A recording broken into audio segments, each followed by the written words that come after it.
नमो तस् भगवतो अरहतो सम्मा सम्बुद्धस्स। सभी मित्रों को सप्रेम नमो बुद्धा जय भीम। बौद्ध भारत में आपका स्वागत है। और धम्पद का यमक वर्ग, जिसमें तीसरा जो गाथा है, वो गाथा में भगवान के मुख से ये निकली हुई गाथा हैं। ये गाथाएं भगवान किसी साधक को पुरस्कार देने के लिए भी इस्तेमाल करते थे, किसी को डंडा मारने की तरह से भी इस्तेमाल करते थे।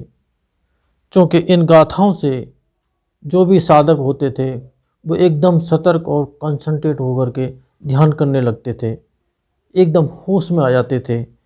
इसीलिए इन गाथाओं को आज भी जहाँ साधना होती है वहाँ इन गाथाओं को भी सहारा लेकर के साधकों को कल्याण होता है। तीसरी गाथा सुनते हैं। अक्कोच्छीमं अवधीमं अजनीमं अहासीमे ये च तं उपनयन्ति वैरं तेषं न सम्मति। अर्थ होता है, मुझे गाली दी, मुझे मारा, मुझे हराया, मुझे लूट लिया। जो ऐसी बातें सोचते रहते हैं उनका बैर कभी शांत नहीं होता है। चौथी गाथा है, इसके विपरीत गाथा है। अक्कोच्छीमं अवधीमं अजनीमं अहासीमे ये तं न उपनयन्ति वैरं तेषुपसम्मति। इसका अर्थ होता है, मुझे गाली दी, मुझे मारा, मुझे हराया, मुझे लूट लिया। जो ऐसी बातें नहीं सोचते हैं उन्हीं का बैर शांत हो जाता है। पांचवी गाथा है। नहि बैरे न बैरानी सम्मन्ति कुदाचनं अवेरे न च सम्मन्ति एस धम्मो सनातनो। बैर से बैर कभी शांत नहीं होता है, अवैर से ही बैर शांत होता है। यही संसार का सनातन धर्म है, सनातन नियम है। ये गाथाएं भगवान ने बोली और इनका अर्थ जो किया है भदंत आनंद कौशल्यायन ने सन 1934 में इस किताब को ट्रांसलेट करके उन्होंने पब्लिश करने के लिए दे दी थी। तो मैं अगर ये इन गाथाओं को कैसे समझूंगा मैं बताता हूँ। मुझे गाली दी, मुझे मारा, मुझे हराया, मुझे लूट लिया। जो ऐसी बातें सोचते रहते हैं उनका बैर कभी शांत नहीं होता है, और जो ऐसी बातें नहीं सोचते हैं उनका बैर शांत हो जाता है। ये होता कैसे है, ये कैसे हो जाएगा? एक व्यक्ति के पास बहुत सारे कर्म संस्कार हैं और सारे संस्कार दुख ही होते हैं, और वो संस्कार जब तक उसके चित्त के भीतर हैं तब तक ये गाली, मार पीटना, लूटना, ये सारी बातें उन संस्कारों के लिए खाद पानी का काम करती हैं। जैसे ही ये वातावरण उत्पन्न होता है और इनसे संबंधित संस्कार मन के भीतर से उदय होता है और वाणी और काया पर भावित हो जाता है, फिर सारा शरीर क्रोध में जलने लगता है, और जब क्रोध में जलने लगता है तो सारा आपा खो देता है, और फिर वो और ज़्यादा उस संस्कार को बहुलीकृत कर लेता है और उस व्यक्ति के प्रति बैर बढ़ा लेता है। क्यों? क्योंकि उसे चित्त के स्वभाव की जानकारी नहीं है। इस शरीर और मन के साथ जो संपर्क हो रहा है उसकी जानकारी नहीं है। क्या जानकारी नहीं है? वो ये भी नहीं जानता कि ये अनित्य है, वो ये नहीं जानता कि ये अनात्म है। अनित्य है तो इसका अर्थ ये हुआ कि जो भी घटना घटी है इस वर्तमान में, ये धीरे धीरे करके समाप्त हो जाएगी। फिर भी वो अधीर हो जाता है, धैर्य खो देता है और बैर बढ़ा लेता है। और जब उसका जो अनात्म बोध अगर उसके पास है, पर्याप्त मात्रा में अनात्म बोध है, अनात्म बोध का मतलब न मैं हूँ, न मेरा है और न मेरा आत्मा है, इस बात को वो अगर अनुभव से जानता है, प्रज्ञापूर्वक जानता है, ध्यान साधना के द्वारा जानता है, इन संवेदनाओं के द्वारा जानता है, और संवेदनाओं के आधार पर उसने सारा अपने को समता में स्थापित कर लिया है, तब ऐसी जब घटना होती है तो वो जाग जाते हैं। तो भाई ये जो गाली दे रहा है, मार रहा है, पीट रहा है, लूट रहा है, ये जो भी कुछ कोई कर रहा है, तो ये किसके लिए कर रहा है? मैं तो हूँ ही नहीं और ये मेरा है नहीं।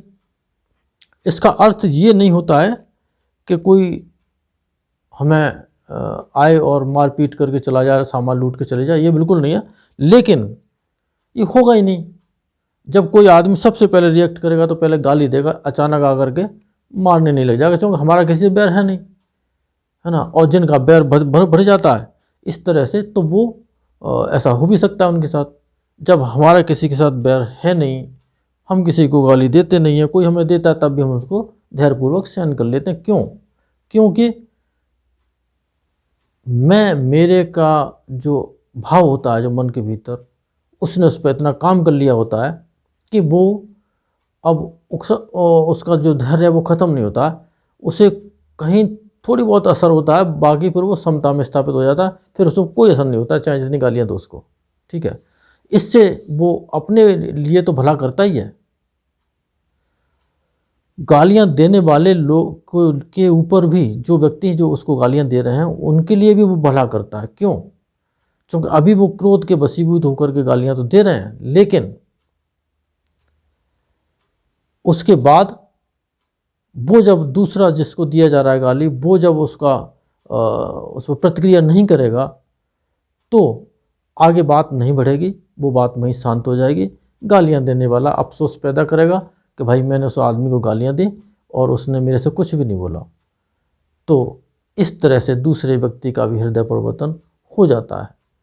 अगर आप धार्मिक हैं तो अपना तो बचाव कर ही लेते हैं, और दूसरे जो अधार्मिक हैं उनका भी बचाव कर लेते हैं। यही धर्म का गुण होता है।